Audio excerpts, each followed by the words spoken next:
Captain Hansu stood on the bridge of the UES Harmony, watching the alien fleet tear through the orbital stations above Earth. 3 months of peace talks had ended with humanity's most trusted allies, the Velthani Empire, launching a surprise attack on human colonies. The galaxy had voted to partition human space, claiming humans were too dangerous to be left unchecked. The morning had started like any other day. Hansu had been drinking his coffee and reading reports from the outer colonies. Everything seemed normal. The peace negotiations were going well, or so everyone thought. The Velthani ambassador had smiled and shaken hands with human diplomats just yesterday. Now those same aliens were firing plasma cannons at civilian stations. Admiral Kim Na received the final transmission from the Galactic Council. The message was cold and final: humanity must surrender all military assets and submit to permanent oversight. You have been deemed a threat to galactic stability, the words echoed through the command center as Hansu watched another station explode in bright orange flames. The irony was not lost on him. Humans had spent decades trying to prove they were peaceful. They had shared their technology, helped build galactic trade networks, and even allowed alien observers to monitor their military.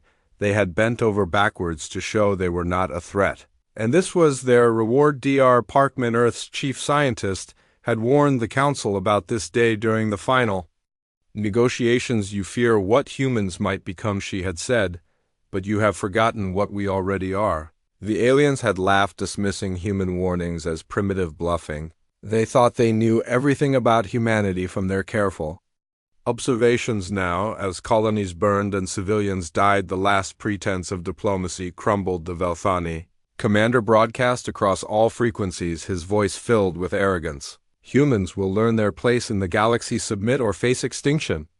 Hansu gripped the railing of his bridge, watching his homeworld's defenses crumble. The aliens thought they were so smart.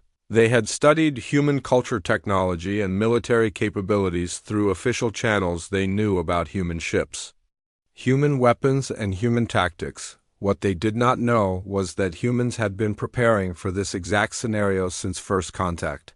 Every treaty signed, every peaceful gesture made, every moment of apparent weakness had been calculated. Commander Li Jun sat in his hidden command center deep beneath the surface of Luna. His fingers moved across the controls of a communication system that officially did not exist. The network connected every human settlement across the galaxy through encrypted channels that alien technology could not detect. This was the moment they had all been waiting for. The message he sent was simple and direct. Peace has failed. Authorization code Wrath of Terra. All units execute protocol Omega. The words traveled faster than light, reaching human agents in every corner of the galaxy. Within minutes, sleeper cells that had been dormant for years began to activate. On the trade world of Kepler 442b, shopkeeper Choi Young had sold alien goods for 15 years. The locals trusted him, shared their secrets, and never suspected that his modest store sat above a massive weapons cache. When the activation signal reached him, Choi Young's friendly demeanor vanished completely. He had work to do. The Galactic Council had demanded humans integrate into alien society, and humans had complied beautifully. Too beautifully. Engineer Yoon Hee had spent a decade working on the Velthani homeworld's power grid, installing what appeared to be efficiency improvements. In reality, she had been placing strategic weaknesses throughout their entire infrastructure. Professor Song Wook taught xenobiology at the galaxy's most prestigious university. He was beloved by students from a dozen different species. His research had mapped every major alien world's ecosystem, identifying critical vulnerabilities that could cripple entire planets. His students never realized their homework assignments were actually intelligence gathering for humanity's secret military. The activation codes reached every human in the galaxy simultaneously. Baker Namjoon, who had fed alien diplomats for years, knew exactly which foods would trigger severe allergic reactions in each species. Librarian Kang Sun had cataloged every piece of sensitive information that passed through the galactic archives. Janitor Ruho had placed listening devices in every government building he had ever cleaned. What the aliens had seen as human compliance and integration had actually been the most extensive intelligence operation in galactic history. Every human civilian had been a potential asset. Every act of friendship a calculated move. The galaxy had invited wolves into their homes and called them sheep back on the bridge of the Harmony. Hansu received a priority message from Earth Command. The voice was calm but carried an undertone of steel that made his blood run cold. Captain, this is Admiral Parko speaking from classified location. Olympus Station, the real war begins. Now you are to proceed to coordinates that will be transmitted separately. Do not engage enemy forces until you receive further order. Shansu looked at his crew. They were all staring at him with expressions of grim determination. These were people who had joined the Space Navy believing they would explore the stars and maintain peace. Now they were about to become part of something much darker. He thought about his wife and daughter who had been working on the research station that was now nothing but debris. The communication officer looked up from her station. Captain, we are receiving multiple signals from across the galaxy. It appears that our people are already moving. Hansu nodded slowly, feeling a mixture of pride and horror at what was about to unfold. The Arleme's biological research had been praised by the galactic scientific community. Her breakthrough in understanding alien immune systems had earned her prestigious awards. What the aliens did not know was that she had also developed targeted viruses that could cripple their food production systems. Without harming humans, the galaxy's trade networks began to collapse as human-operated ships suddenly refused to follow shipping schedules. What had appeared to be a thriving interstellar economy was revealed to be entirely dependent on human labor and expertise. Without human cooperation, alien civilizations found themselves cut off from essential supplies. Admiral Parko watched from the command deck of the hidden fortress ship Vengeance as alien fleets scrambled to respond to attacks from everywhere and nowhere. The aliens had always assumed human military capabilities were limited to what they could observe directly. They had never imagined that humanity had been building a secret fleet in the dark spaces between stars. The first phase of the operation was already showing results. Communication networks that had operated smoothly for decades suddenly experienced mysterious failures. Power grids began experiencing cascading failures. Trade routes became dangerous as automated systems malfunctioned. The Velthani Empire's military communications went dark just as their invasion fleet prepared for the next wave of attack. Shansu realized that everything he had believed about humanity's place in the galaxy had been a lie. They were not the peaceful explorers they pretended to be. They were predators who had been playing a very long game. The aliens had made the mistake of threatening human survival, and now they would learn why that was the worst decision they could have made. The galaxy was about to discover what humans were truly capable of when they stopped pretending to be something they were not. The first thing Choi Young did after receiving the activation signal was lock the front door of his small shop on Kepler 442. He had been selling alien trinkets and local foods to tourists for 15 years, building a reputation as the friendliest human merchant in the sector. The Zephyrian customers who visited daily had no idea that the man who always remembered their names and asked about their families was about to become their worst nightmare. K. Young walked to the back room where he kept his inventory. The shelves were filled with harmless-looking boxes and containers that any customs inspector would find completely normal. He pressed his palm against a hidden scanner and spoke a code word that he had not used in over a decade. The floor beneath his feet began to slide away, revealing a staircase that led deep underground. The weapons cache below his shop was massive enough to arm a small army, plasma rifles, energy shields, and enough explosives to level half the city lay carefully organized in climate-controlled storage units. Choi Young had been moving these supplies piece by piece for years, disguising them as ordinary trade goods. The aliens had helped him build his own destruction without ever knowing it. Across the galaxy, similar scenes were playing out in thousands of locations. Engineer Yoon-hee sat in her office on the Velthani homeworld looking at the power grid schematics she had been working on for 10 years. The aliens thought she was brilliant. They had given her access to their most critical infrastructure and praised her innovations. What they did not know was that every improvement she had made contained a hidden vulnerability. He activated her personal communicator and began sending coded signals to relay stations throughout the Velthani system. Each signal triggered a small change in the power grid. Nothing dramatic enough to cause immediate alarm, but enough to begin a cascade failure that would cripple the entire planet within hours. The aliens had trusted her completely, and now that trust would destroy them, Professor Songwook was teaching his evening xenobiology class when the activation signal reached him. His students from 12 different species were discussing the ecological balance of their homeworlds, sharing detailed information about their planet's most vulnerable ecosystems. The irony was almost too perfect to believe. Songwook excused himself from the classroom and walked to his private laboratory where he kept samples and data from every major world in the galaxy. His research had identified the key species that held each ecosystem together. Remove the right plants or animals and entire biospheres would collapse.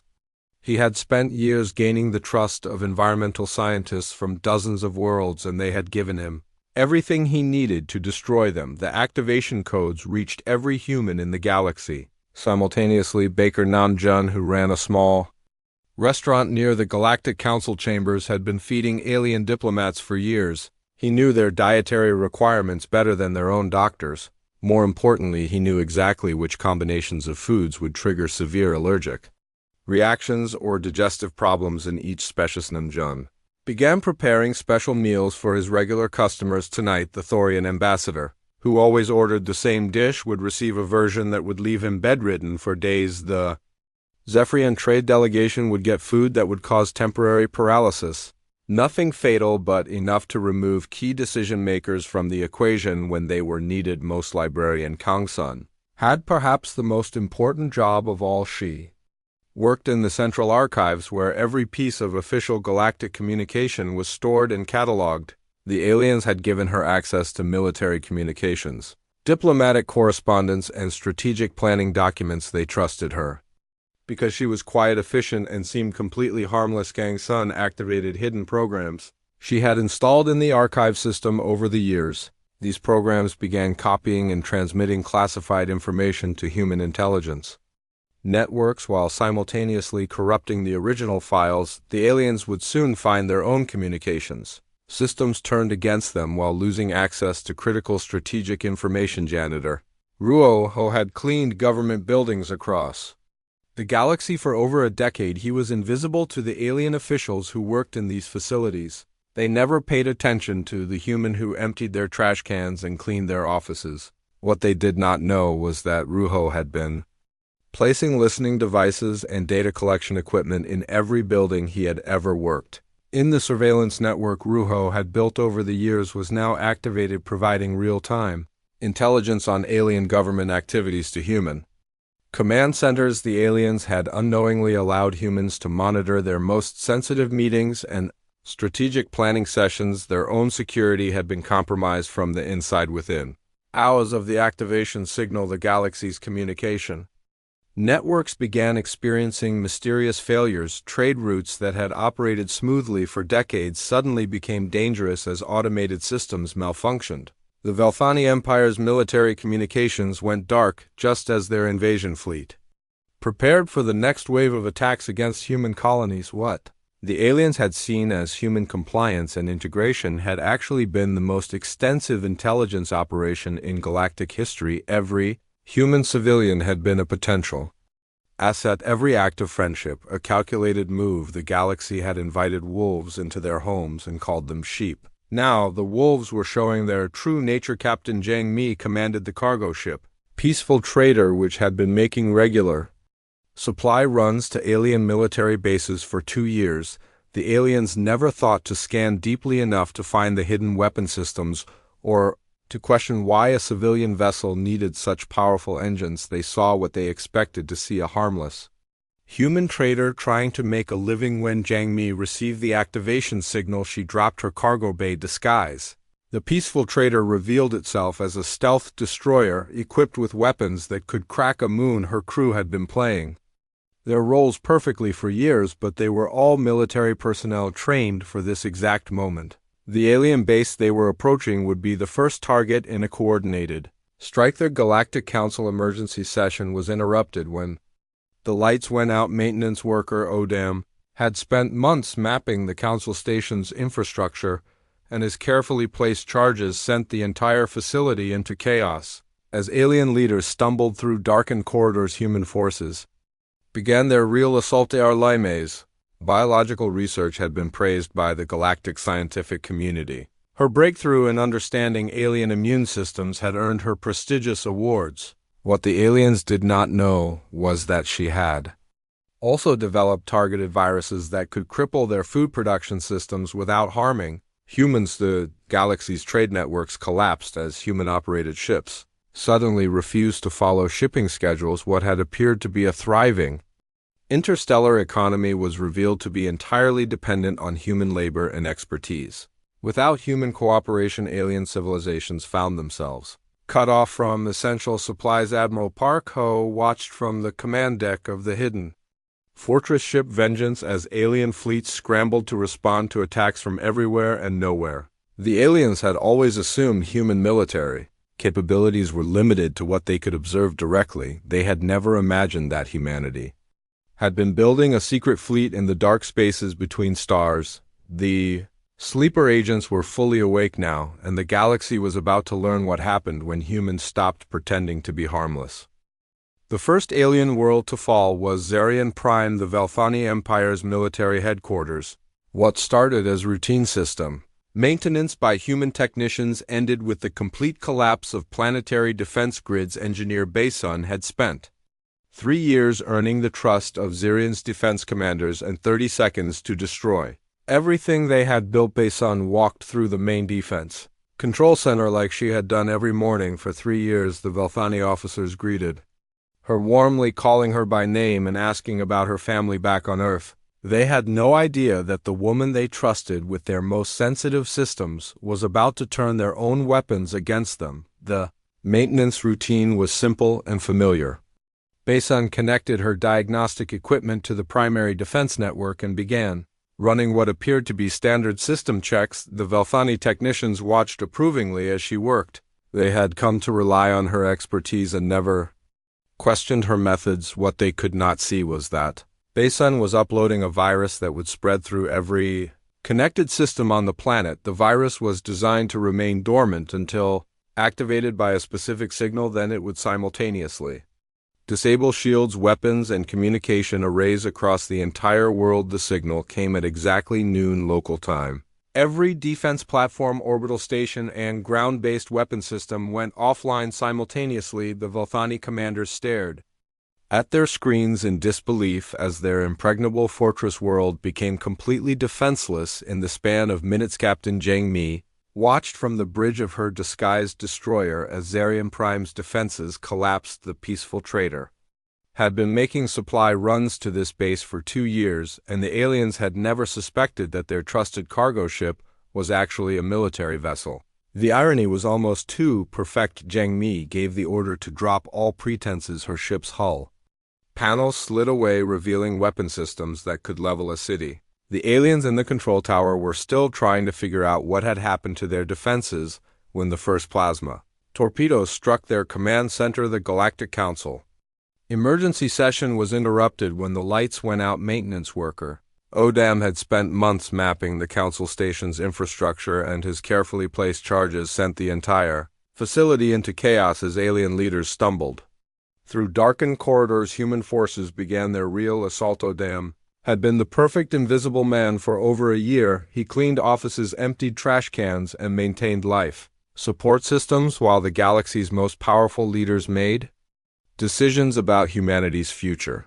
They never noticed him, never spoke to him, and never suspected that he was mapping every weakness in their station. The explosions were carefully timed to cause maximum confusion without killing anyone. Odam did not want to create martyrs. He wanted to create fear. The alien leaders who had voted to partition human space now found themselves trapped in a dark station with no communication and no idea what was happening. Dr. Limei's biological weapons were already taking effect across the galaxy. Her targeted viruses had been introduced into alien food production systems through seemingly innocent agricultural consultations. The viruses were designed to destroy specific crops that were essential to alien diets while leaving human food sources completely untouched. The beauty of the biological attack was its subtlety. Alien worlds would not realize they were under attack until their food supplies began failing. The viruses would spread naturally through agricultural networks, causing what would appear to be random crop failures across multiple star systems. Admiral Park Ho commanded the hidden fortress ship Vengeance from a position between two gas giants where conventional sensors could not detect her. The ship was massive enough to house an entire fleet, but had been disguised as a research station for the past 5 years. The aliens had even helped fund its construction. Park Ho had been waiting for this moment since the day humans first made contact with alien civilizations. She had watched her species bow and scrape before alien councils, trying to prove they were worthy of acceptance. Now it was time to show what humans were truly capable of. The hidden fleet began emerging from concealment points throughout the galaxy. Ships that had been disguised as mining vessels, cargo haulers, and research platforms suddenly revealed their true nature as advanced military vessels. The aliens had been watching human ships for years, but they had been looking at the wrong ones. Commander Moonyoung led the first wave of fighters that emerged from the asteroid field near Alpha Centauri. The aliens had scanned the field dozens of times, but had never detected the hidden base that had been constructed inside a hollowed-out asteroid. The base had been operational for 7 years. Moonyoung's fighters moved with precision that shocked the alien forces. The humans had been studying alien tactics for decades and knew exactly how their enemies would respond to different situations. Every alien maneuver had been anticipated and countered before the battle even began. The siege of Altair Colony became humanity's declaration of war against the galaxy when the alien coalition surrounded the human settlement, demanding surrender. The colonists' response shocked everyone. Led by Defense Commander Shinwon, they did not just refuse to surrender, they counterattacked. Shinwon had been preparing for this siege for 2 years. The colony's defenses appeared minimal to alien observers, but that was by design. Hidden weapon systems had been built into every structure, and the colonists had been training for urban warfare in secret. The aliens expected human resistance to be desperate and disorganized. Instead, they faced a coordinated assault that seemed to anticipate their every move. The humans had been studying alien military doctrine for decades and knew exactly how to exploit their weaknesses. Engineer Ko Yoon revealed the full scope of human preparation when she activated the self-destruct sequences she had installed in alien infrastructure across the galaxy. Power plants, communication arrays, and manufacturing facilities that had been built with human assistance suddenly became weapons pointed at their owners. Yoon had spent 15 years working on construction projects throughout alien space. She had helped build the infrastructure that kept alien civilizations running and had secretly wired it all to explode. What the aliens had seen as human expertise had actually been sabotage on a galactic scale. The Battle of Proxima showed the galaxy what human tactical doctrine really looked like. General Enru did not just defeat the alien armada. She annihilated it so completely that survivors spoke of humans as unstoppable demons. The careful, methodical way humans had studied alien psychology paid dividends as psychological warfare broke enemy morale before battles even began. Enru had spent years analyzing alien military history and had identified the psychological pressure points that would cause alien forces to break. The humans did not just fight, they terrorized their enemies with precise strikes designed to cause maximum psychological damage. Dr. Yang Ho's greatest contribution to the war effort was not a weapon or a strategy. It was the complete psychological profile of every alien species. Compiled through decades of careful observation, humans knew exactly which fears to exploit, which cultural taboos to violate, and which methods would cause maximum psychological damage to their enemies.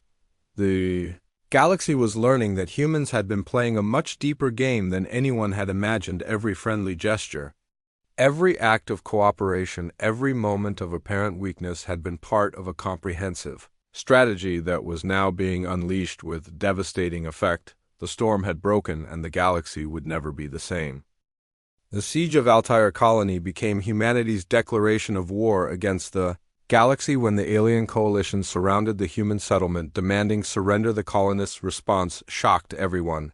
Led by Defense Commander Shinwon, they did not just refuse to surrender, they counterattacked with a ferocity that made veteran alien warriors question everything they thought they knew about. Human Shinwon had been expecting this siege for 2 years. The colony appeared to be a simple agricultural settlement to alien scouts, but that was exactly what she wanted them to think. Hidden beneath the farms and residential areas was a fortress that could withstand anything the aliens could throw at it. The first alien assault wave approached the colony with confidence. They had overwhelming numbers, superior technology, and the element of surprise. What they did not have was knowledge of human ingenuity. The moment they crossed into the colony's outer perimeter, the trap was sprung. Hidden missile systems rose from beneath fake crop fields and began firing at the alien ships. The weapons were not just effective, they were specifically designed to exploit weaknesses in alien shield technology that humans had discovered through years of careful study. The aliens had expected human resistance to be desperate and disorganized. Instead, they faced a coordinated defense that seemed to anticipate their every move. Captain Moonyoung's fighter squadron emerged from asteroid fields that sensors had marked as empty. The humans had been hiding entire fleets in plain sight. Moonyoung had spent 3 years mapping every asteroid in the system and had identified dozens of hiding places for human ships. The aliens had scanned the same asteroids countless times, but had never thought to look for artificial caves carved into the rock. What the galaxy witnessed at Altair was not just human military capability, it was human fury unleashed after years of suppression. The careful diplomacy, the measured responses, the willingness to compromise had all been masks hiding a species that had clawed its way to the top of Earth's food chain through violence and determination. The human defenders fought with a brutality that shocked alien observers. They did not just want to win, they wanted to send a message to every alien government that had voted to partition human space. The message was simple: humans would not go quietly into extinction. Engineer Ko Yoon revealed the full scope of human preparation when she activated the self-destruct sequences. She had installed an alien infrastructure across the galaxy: power plants, communication arrays, and manufacturing facilities that had been built with human assistance suddenly became weapons pointed at their owners. Ko Yoon had been working on alien construction projects for 15 years and had helped build the infrastructure that kept alien civilizations running. What the aliens did not know was that she had been secretly installing hidden explosive devices in every facility she had ever worked on. The explosions were timed to cause maximum disruption to alien war efforts. Communication networks went dark, cutting off alien fleets from their command structures. Power grids failed, leaving alien worlds in darkness. Manufacturing centers exploded, destroying the equipment needed to build replacement weapons. The psychological impact was even more devastating than the physical damage. The aliens realized that humans had been planning this for decades and that every moment of apparent cooperation had been part of a comprehensive strategy to destroy them. The Battle of Proxima showed the galaxy what human tactical doctrine really looked like. General Enru did not just defeat the alien armada, she annihilated it so completely that survivors spoke of humans as unstoppable demons. The careful, methodical way humans had studied alien psychology paid dividends as psychological warfare broke enemy morale. Before battles even began, Enru had spent years studying alien military history and had identified the exact tactics that would cause maximum psychological damage to each species. The humans did not just fight, they terrorized their enemies with precision. Strikes designed to break their will to continue fighting. The human fleet approached the alien armada in a formation that seemed suicidal to alien observers. But Enru knew something the aliens did not. She knew exactly how they would respond to different tactical situations and had planned accordingly. When the alien fleet moved to exploit what appeared to be a weakness in the human formation, they found themselves walking into a trap. Human ships that had seemed vulnerable suddenly revealed hidden weapon systems and began tearing the alien fleet apart. Dr. Yang Ho's greatest contribution to the war effort was not a weapon or a strategy, it was the complete psychological profile of every alien species compiled through decades of careful observation. Humans knew exactly which fears to exploit, which cultural taboos to violate, and which methods would cause maximum psychological damage to their enemies. Yang Ho had spent 20 years working as a cultural attaché in alien embassies and had carefully studied the behavioral patterns of every major species.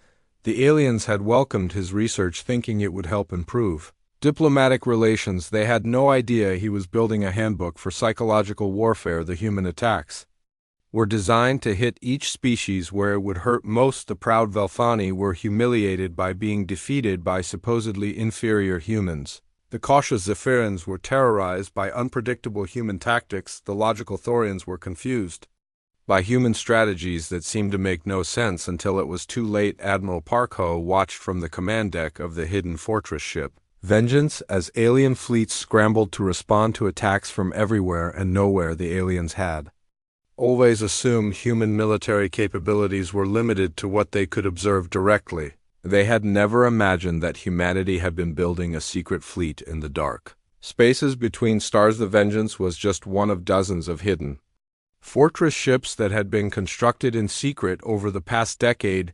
The aliens had helped fund their construction, thinking they were scientific research stations. The irony was almost too perfect to believe. Parko had been waiting for this moment since the day humans first made contact with alien civilizations. She had watched her species bow and scrape before alien councils, trying to prove they were worthy of acceptance. Now it was time to show what humans were truly capable of. When they stopped pretending to be harmless, the hidden fleet began emerging from concealment points throughout the galaxy. Ships that had been disguised as mining vessels, cargo haulers, and research platforms suddenly revealed their true nature.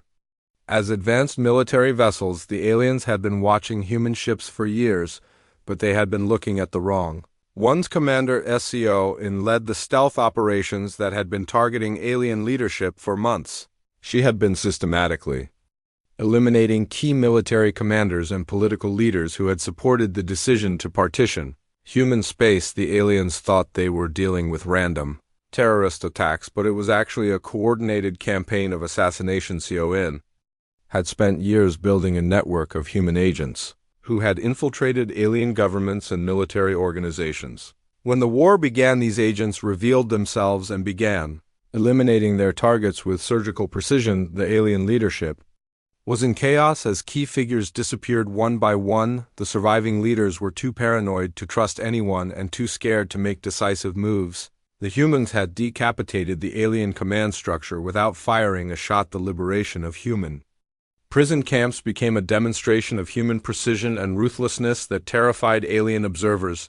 Captain Yujin led the assault on the prison world where humans had been held for interrogation. The rescue operation turned into a systematic elimination of everyone who had participated in the torture of human prisoners. Jin had spent months planning the assault and knew the location of every guard and administrator on the prison world.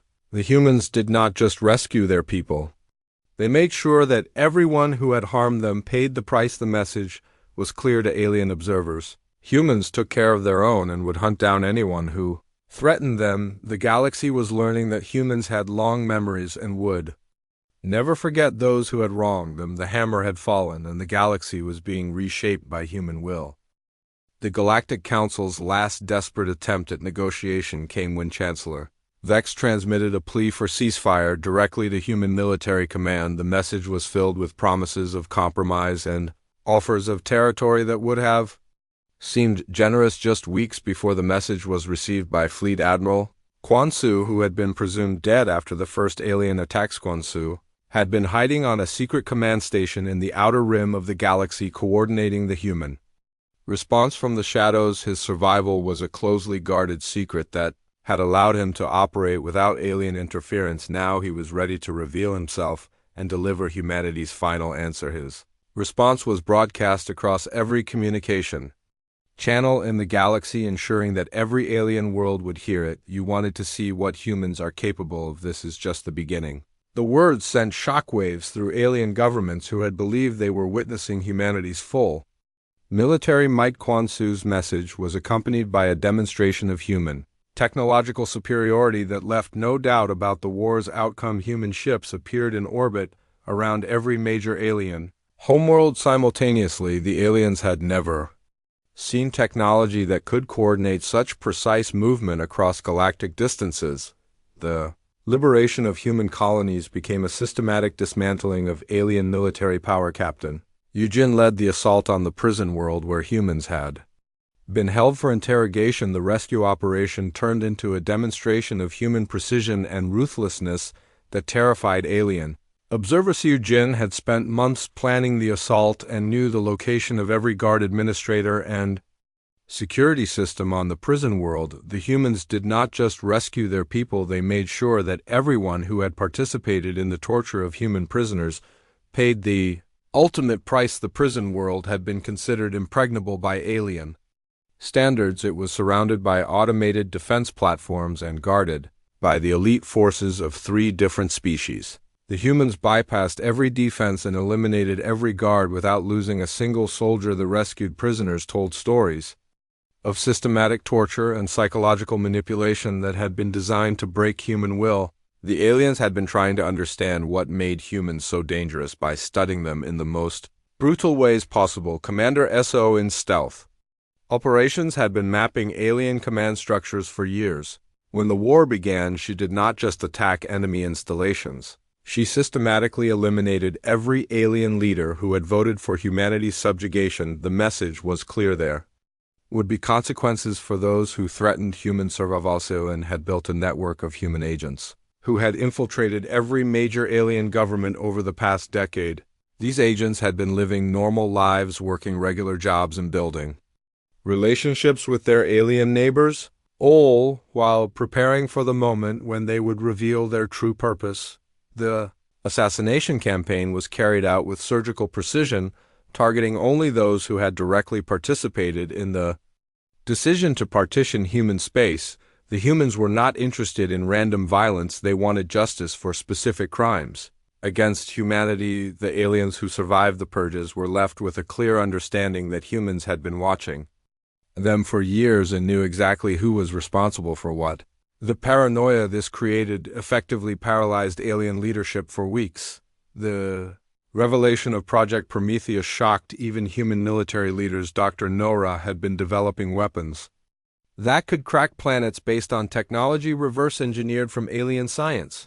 The galaxy had taught humans about stellar engineering, never imagining that knowledge would be turned against them. Nora had spent 15 years working at the Galactic Institute of Technology, where she had access to the most advanced scientific knowledge in the galaxy. The aliens had welcomed her research, thinking it would benefit all species. They had no idea she was building weapons of mass destruction. The first test of a Prometheus weapon was conducted on an uninhabited world in the Rigel system.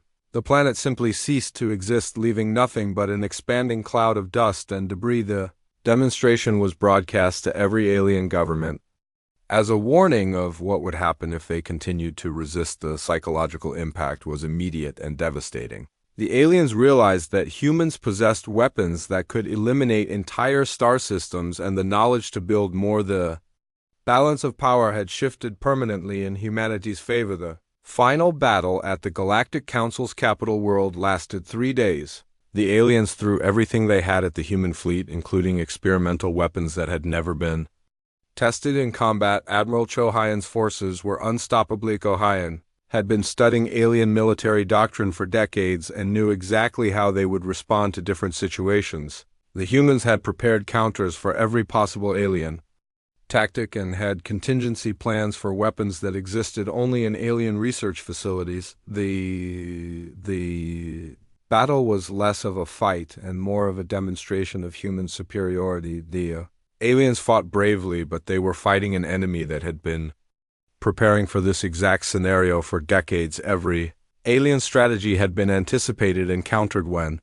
the alien fleet finally broke and retreated, the humans did not pursue them. Cho Hyan wanted survivors to spread the word about what they had witnessed. The galaxy needed to understand that resistance was futile. The humans had not just won a military victory, they had achieved total strategic dominance. The aliens who had tried to contain humanity now found themselves completely at human mercy. The careful balance of power that had maintained galactic peace for millennia was shattered beyond repair. The aftermath of the battle was more terrifying to alien observers than the fighting itself. The humans established order with the same efficiency they had shown in combat. There was no looting, no random violence, no chaos. The humans simply took control and began rebuilding according to their own vision. Governor Parkesio arrived at the capital world within days of the battle's conclusion and began implementing new administrative systems that would ensure human control over galactic affairs. The aliens found themselves living under human authority whether they liked it or not. The speed and efficiency of the human takeover demonstrated that this had been planned for years. The humans had not just prepared for war, they had prepared for the peace that would follow. They knew exactly how they wanted the galaxy to be organized and had the power to make it happen. The species that had voted to contain humanity now begged for mercy from the very people they had tried to eliminate. The irony was not lost on human leaders who had spent years trying to prove their peaceful intentions. The galaxy had learned too late that human patience should never be mistaken for weakness. The reckoning had come, and there was no going back to the way things had been before the age of human dominance had begun. The aftermath of humanity's victory was more terrifying to alien observers than the war itself. Humans did not seek revenge or conquest in the traditional sense. They established order with the same cold efficiency that had characterized their military campaign. Governor Park SEO oversaw the reconstruction of damaged worlds with mathematical precision that left no room for chaos or resistance. Park SEO had been waiting for this moment for 20 years. She had spent decades studying alien societies and had identified exactly what changes would be needed to prevent future conflicts. The aliens found themselves living under new laws that seemed reasonable on the surface, but were designed to ensure they could never again threaten humanity. The reconstruction was not about punishment, it was about prevention. The humans rebuilt alien infrastructure better than it had been before, but they also built in safeguards that would prevent any future military buildup. Every power plant, communication array, and manufacturing facility was designed to be shut down remotely if necessary. The new galactic government operated under human oversight, but aliens retained local autonomy over their daily lives. General Kim Woo explained the arrangement to former council members in terms that left no room for misunderstanding. We are not here to rule you. We are here to ensure you never threaten us again. Kim Woo had been one of the architects of the human strategy from the beginning. She understood that ruling through fear alone would eventually lead to rebellion. The new system was designed to give aliens enough freedom to be happy while ensuring they remained dependent on human goodwill. The economic arrangements were particularly clever. Trade Administrator Levi, who had previously worked as a seemingly minor customs official, revealed the true scope of human economic planning. The new trade networks were designed to make alien civilizations dependent on human expertise, while ensuring that humans could never again be cut off from essential resources. Levi had spent 15 years mapping galactic trade routes and had identified the choke points that controlled the flow of goods between star systems. The humans now controlled those choke points and could strangle any world that stepped out of line without firing a shot. The aliens discovered that humans had been far more integrated into galactic society than anyone had realized. Every major alien world had become dependent on human workers, human technology, and human expertise. The economic disruption caused by human withdrawal during the war had been devastating. Dr. Zheng Ho's research into alien psychology became the foundation for new diplomatic protocols that would prevent future conflicts. Humans had learned that different species responded to different types of authority, and the new system was designed to give each species exactly what they needed to remain stable and cooperative. Zheng Ho had spent decades studying alien behavior patterns and had identified the specific triggers that led to aggressive behavior in each species. The new protocols were designed to prevent those triggers from ever occurring while maintaining human control over the situation. The Velthani, for example, responded well to clear hierarchical structures and were given positions of authority within the new system as long as they remained loyal to human oversight. The Zephyrians preferred democratic processes and were allowed to vote on local issues while humans made the important decisions. The Thorians valued logic and efficiency and were impressed by human organizational skills. The humans gave them complex administrative tasks that made them feel important while ensuring they remained focused on harmless activities. Captain Han Su, who had witnessed the beginning of the war, now commanded the peacekeeping force that patrolled galactic space. The aliens had learned that humans at peace were still more dangerous than most species at war. The galaxy would remain peaceful because humans willed it, so Han Su's Ships were equipped with weapons that could destroy entire fleets, but they rarely needed to use them. The mere presence of human forces was enough to prevent conflicts before they started. The aliens had learned to settle their disputes through human mediation rather than risk military action. The peacekeeping operations were designed to be as visible as possible. Every alien world could see human ships in their skies and knew that resistance would be futile. The humans had created a system where rebellion was not just impossible, it was unthinkable. The educational systems on alien worlds were quietly restructured to emphasize cooperation and peaceful conflict resolution. While de-emphasizing military history and aggressive competition, the changes were subtle but effective in shaping the attitudes of younger generations. The final message was delivered by President Choi-ho in an address to the reformed Galactic Assembly that would be remembered for generations. Peace failed because you confused human patience with human weakness. We gave you every opportunity to coexist as equals. You chose to see U.S. as threats to be eliminated. Choi-ho had been elected to lead the new galactic government by a council that included representatives from every major species. The election was democratic, but the outcome had been predetermined. The aliens had learned that humans were willing to share power, but only on human terms. Now you understand the difference between humans at peace and humans at war. The galaxy had indeed learned that lesson in the most brutal way possible. The humans had demonstrated that their previous restraint had been a choice, not a limitation. The speech was broadcast across every communication network in the galaxy, ensuring that every alien would hear the message. The humans wanted there to be no doubt about who was in charge and what would happen to anyone who challenged that authority. Choose wisely. The final words carried an implicit threat that everyone understood. The humans had shown mercy after their victory, but that mercy could be withdrawn if necessary. The galaxy would remain peaceful because the alternative was extinction. The species that had tried to contain human potential had discovered that some doors once opened could never be closed again. The humans had revealed their true nature, and there was no going back to the old system where they pretended to be just another species among many. The galaxy had learned its lesson about underestimating humanity. But the cost of that education had been enormous. Entire civilizations had been humbled, and the balance of power had shifted permanently in favor of the species that had once been considered primitive and dangerous. Humanity's place in the cosmos was no longer a question to be debated.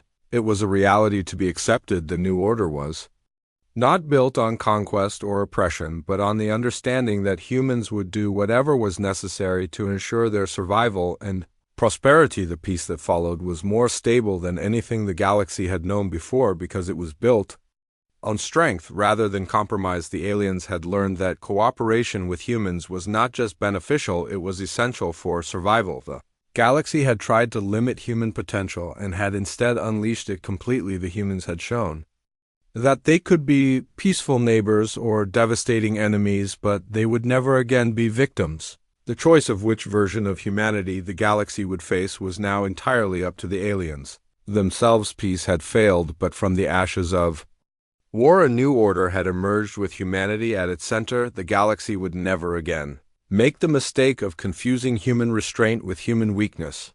The age of human dominance had begun and would continue for as long as humans chose to maintain it.